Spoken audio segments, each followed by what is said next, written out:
안녕하세요. 저희는 세이지 약국 실습생 지서영 진유림입니다. 이번 시간에는 많은 여성분들의 걱정거리 중 하나인 탈모에 대해 말씀드리려 합니다.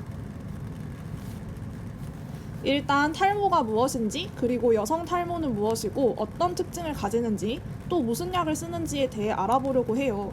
그럼 시작해 볼까요? 탈모란 무엇일까요? 탈모란 비정상적으로 머리카락이 많이 빠져 정상적으로 모발이 존재해야 할 부위에 모발이 없는 상태를 말해요.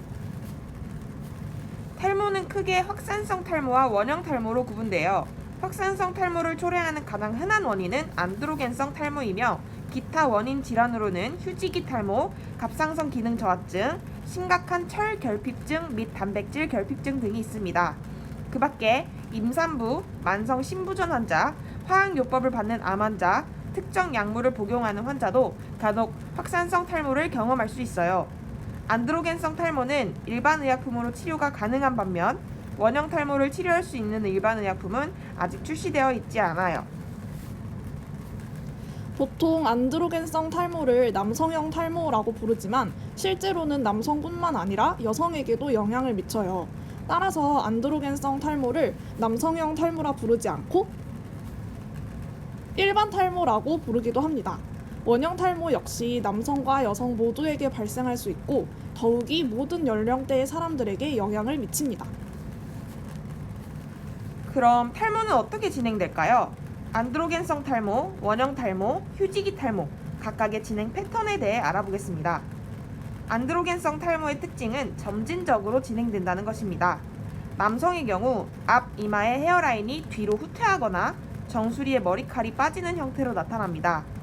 여성의 탈모는 두피의 모든 부분에서 전반적으로 나타나며 가르마의 폭이 점점 넓어지는 것이 특징입니다. 20세 이상의 여성에서 나타나는 또 하나의 탈모 패턴은 머리칼이 빠지지만 가르마의 폭이 넓어지지 않는 것입니다. 이 두 번째 탈모 패턴은 남성형 탈모와는 무관하며 영양 상태와 관련 있는 것으로 생각합니다. 원형 탈모는 갑작스럽게 발생하며 반점형의 탈모 패턴을 보입니다. 원형 탈모의 원인은 아직 밝혀지지 않았지만 자가 면역 질환이 원인일 것으로 생각되고 있습니다. 휴지기 탈모의 진행 과정을 설명하기에 앞서 모발 성장의 주기에 대해 알아보겠습니다. 모발은 성장기, 퇴행기, 휴지기의 주기를 갖습니다. 이 휴지기에는 머리카락이 더 이상 자라지 않는데 이에 해당하는 머리카락이 빠지고 그 자리에 새로운 머리카락이 자라나는 것입니다. 그런데 이 휴지기 이후 새로운 머리카락이 자라지 않고 계속 이 시기에 머물러 전체적으로 머리카락 수가 줄어들면 그것을 휴지기 탈모라고 합니다. 휴지기 탈모는 심각한 신체적, 정서적 스트레스를 겪은 지 2-3개월 후에 나타나는 것이 보통입니다. 이 경우 일정 기간 동안 탈모의 속도가 현저하게 증가하지만 그 이후 머리칼이 저절로 자라면서 이전의 상태로 복귀합니다. 그럼 여성 탈모는 무엇일까요? 남성 탈모는 이마선이 계속 위로 올라가고 특정 부위의 모발이 적어지는 반면 여성 탈모는 이마선은 유지되지만 정수리의 부위에 모발이 가늘어지고 적어져 가르마를 중심으로 두피가 크리스마스 트리 모양으로 드러나는 것이 특징입니다.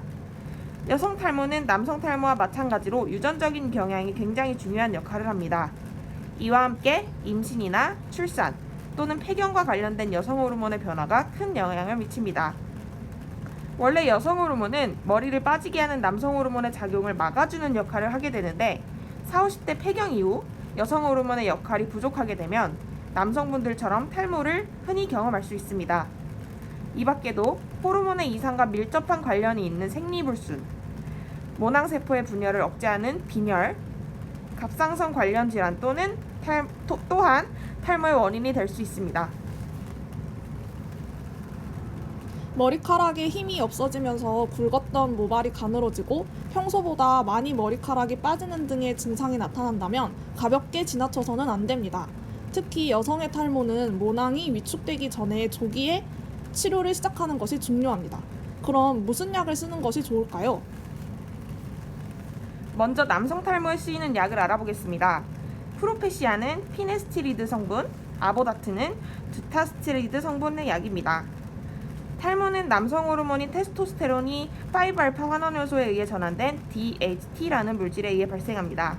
이 5알파 환원효소에는 제1형과 제2형이 있는데 프로페시아는 제2형만 억제하는 반면 아보다트는 둘 다를 억제합니다. 그럼 여성 탈모에도 이 두 약이 과연 효과적일까요? 답은 모른다입니다. 현재 프로페시아와 아보다트는 남성 탈모에만 허가가 되어 있고 여성에서의 효과는 아직 검증되지 않았습니다. 여성 탈모약 중 가장 근거 있는 약은 바로 미녹시딜입니다. 미녹시딜은 원래 혈관을 확장시켜 혈압을 낮춰주는 고혈압 약이었어요. 그런데 약의 부작용으로 환자들의 몸에 털이 난다는 것이 밝혀졌습니다. 혈관이 확장되며 혈액이나 영양분, 산소 등이 모발에 잘 공급되었기 때문입니다. 이후 탈모 환자들의 머리털을 잘 자라게 하기 위해 머리에 뿌리는 약으로 개발된 것입니다. 즉, 탈모약 미녹시딜은 먹는 약이 아니라 머리에 뿌리는 약입니다. 탈모약 미녹시딜은 일반 의약품으로 구매가 가능해요. 제형에 따라 종류도 다양한데 동성 미녹시딜, 마이녹실, 판시딜 등의 액체형, 로게인 등의 폼 에어로졸형, 마이녹실 겔 등의 겔형이 있습니다. 이 중 저희 세이지 약국에서 판매 중인 동성 미녹시딜과 로게인 폼에 대해 알아보겠습니다. 동성 미녹시딜은 함량에 따라 남성용과 여성용으로 나누어져 있습니다. 그중 5%는 남성용, 3%는 여성용입니다. 이 3%짜리를 하루 2번 탈모 부위에 바르거나 뿌려주시면 됩니다. 혹시 가정에 5%짜리 미녹시딜이 있으시다면 굳이 따로 사실 필요는 없습니다. 여성은 3%를 쓰던 5%를 쓰던 효과가 동일하기 때문이에요. 5%짜리를 하루 한 번 탈모 부위에 바르거나 뿌려주시면 됩니다. 약을 도포하기 전에는 모발과 두피를 완전히 건조시킨 후에 사용해주세요. 다음은 로게인 폼입니다.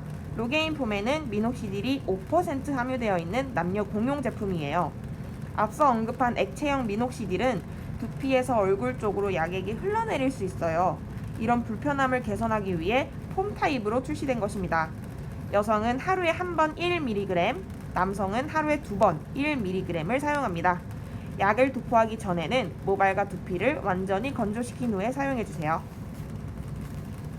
미녹시딜은 장기간 꾸준히 사용해야 합니다. 제조사에서도 최소 4개월간 사용하라고 추천하고 있어요. 사용 중단 후 탈모가 재발하기 때문입니다.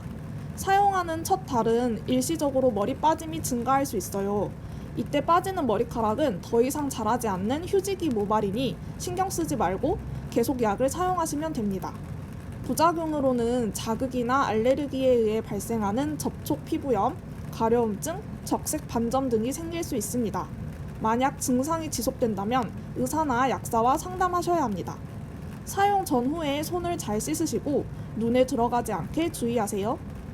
약이 얼굴에 퍼지면 얼굴에 털이 자랄 수 있기 때문에 탈모 부위에만 잘 발라주셔야 해요. 인부나 수유부에 대해서는 안전성 데이터가 없으니 사용하지 않는 걸 권장드립니다. 먹는 탈모약도 있습니다. 앞서 휴지기 탈모에 대해 말씀드렸는데요. 이 휴지기 탈모에 적용하는 약입니다. 스트레스와 갑상선 질환, 머리카락에 필요한 영양분 부족이 휴지기 탈모를 유발한다고 알려져 있습니다. 따라서 이 부족한 영양분을 공급해주기 위한 제품들이 먹는 여성 탈모약으로 판매되고 있는 것입니다. 들어있는 성분은 시스틴, 티아민, 비타민 B5, 약용 효소, 효모, 케라틴, 파라아미노 벤조산입니다. 시스틴은 모발 케라틴의 주 성분으로서 항산화 작용을 합니다. 티아민은 모근의 대사 활성을 높여주고 비타민 B5는 모발 세포 증식을 도와줍니다. 파라아미노 벤조산은 모발 색소 형성을 도와 새치를 예방하고 약용 효모는 미량 성분과 비타민을 공급, 케라틴은 모발의 주 성분입니다. 약에 포함된 성분들은 모발 성장에 도움을 주는 영양분이기 때문에 부작용이 심각하거나 빈도가 높지는 않아 비교적 안전하게 복용할 수 있는 약입니다.